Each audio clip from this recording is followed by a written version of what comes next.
দিনটা ছিল ২৬শে ডিসেম্বর। আমি আর আমার ২ অফিস কলিগ মিলে দক্ষিণেশ্বর এসেছিলাম। ওই দিন ছিল মঙ্গলবার। এসে এত ভিড়, আমরা এক্সপেক্টই করিনি এত ভিড়। তো এসে শুনলাম যে আজকে পূর্ণিমা, সেই জন্য নাকি এত ভিড় হওয়ার মেন কারণ। তো যাই হোক, আমরা ফোন, জুতো, ব্যাগ জমা দিয়ে যখন পুজো দেওয়ার জন্য লাইনে দাঁড়াতে গেলাম, তো লাইনের শেষ খুঁজতে খুঁজতে আমরা দেখলাম লাইন গেছে একদম বালির ব্রিজের ওপর অবধি।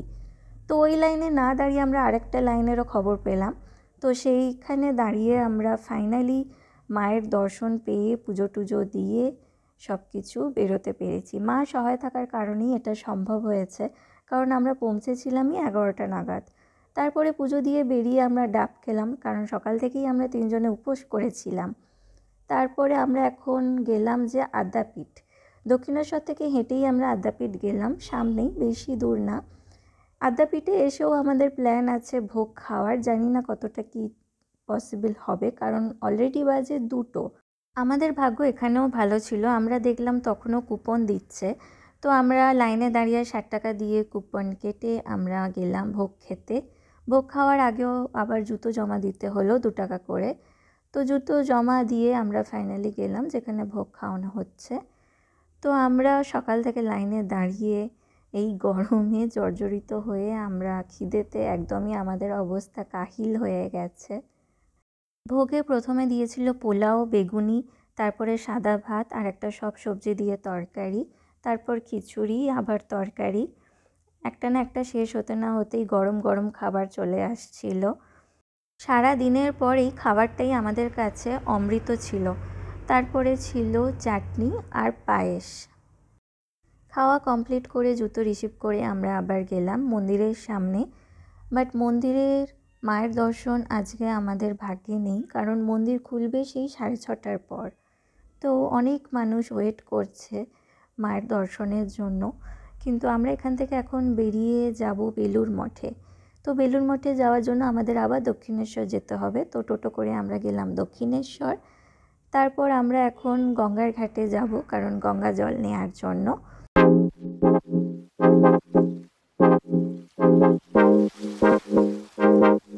এখন বাজে 3:30 থেকে 4টে। এখনও মানুষ লাইন দিয়ে মায়ের দর্শনের উদ্দেশ্যে যাচ্ছে। এখনও কত ভিড়।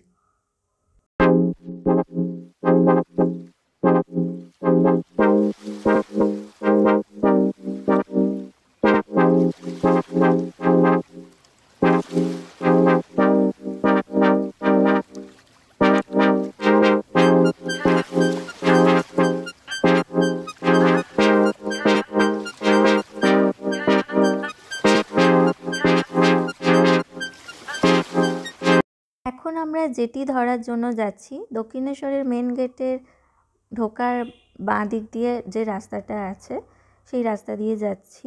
এখানেও অনেক দোকান আছে, অনেক কিছু বিক্রি হচ্ছে। এই রাস্তা দিয়ে গিয়েই সোজা হাঁটতে হবে, তারপরে টিকিট কাউন্টার থেকে 11 টাকা দিয়ে আমরা 3টে টিকিট কেটে এখন জেটি ধরার উদ্দেশ্যে যাচ্ছি।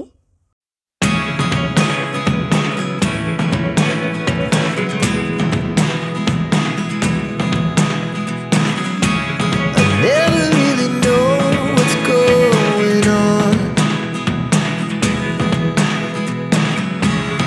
Look at me sometimes like all you want to do is run. নমস্কার, আমরা এখন স্টিমারের উপর দাঁড়িয়ে আছি। স্টিমারটা প্রায় চলা শুরু হলো। আমরা দক্ষিণেশ্বর মন্দিরে পুজো দিলাম, পুজো দিয়ে তারপরে টিকিট কেটে এখানে এসে দাঁড়ালাম। এটা হচ্ছে অয়ন্তিকা শুক্লাকে তো জানোই, হরিপুর থেকে হচ্ছে ভিডিও।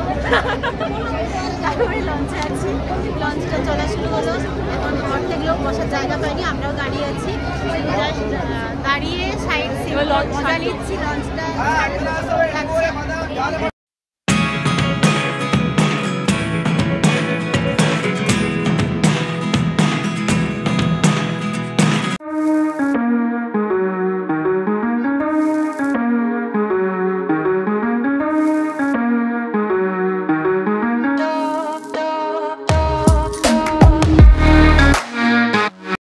সারা দিনের পর বেলুড় মঠে এসে আমরা ফাইনালি বসে গেছি। এত পায়ে ব্যথা 3 জনের। এখানে বসে আমরা কিছুটা সময় কাটালাম। পাখিগুলো কি সুন্দর উড়ে যাচ্ছে, আবার এসে বসেছে। এই সব দেখছি। আস্তে আস্তে একটু ঠান্ডাও লাগছে এখন। এখান থেকে দক্ষিণেশ্বর যাওয়া লাস্ট জেটি সন্ধ্যে 7:30, বাট তার আগে জেটিটা ধরারই প্ল্যান আছে আমাদের। এখানেও ছিল বিশাল ভিড়। ভেতরে ঘুরে টুরে আবার আমরা বাড়ি ফেরার উদ্দেশ্যে রওনা দিলাম। আবার 11 টাকা দিয়ে টিকিট কেটে আমরা উঠে পড়লাম জেটিতে। সেখান থেকে আমরা পৌঁছে গেলাম দক্ষিণেশ্বর। তো আজকের দিনটা আমরা এইভাবেই কাটালাম সারাদিন। তোমাদের ভিডিওটা ভালো লাগলে অবশ্যই লাইক, কমেন্ট, শেয়ার করো আর সাবস্ক্রাইব অবশ্যই করো।